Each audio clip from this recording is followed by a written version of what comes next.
Alaikum wa rahmatullahi ta'ala wa barakatuhu. Kamar dai kullum yau ma za mu nuna muku yadda za ku ci 5 miliyan ɗinku.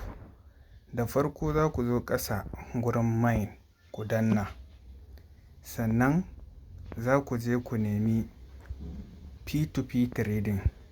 P2P trading ganawa P2P trading, sai ku danna sai ku siya.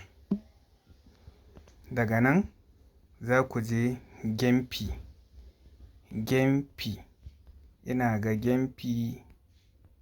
Gempi token gashi nan, sai ku je shi ma nan sai ku siya.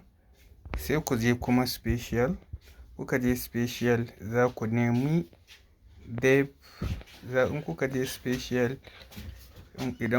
special za ku nemi Bila Dev Team ganawa nan, shi ma sai ku shiga. Kar ku manta ku danna ƙararrawa, sannan ku yi mana subscribing channel ɗin nan don Allah. Yanzu zan ɗauki miliyan 5 ɗita. Na gode.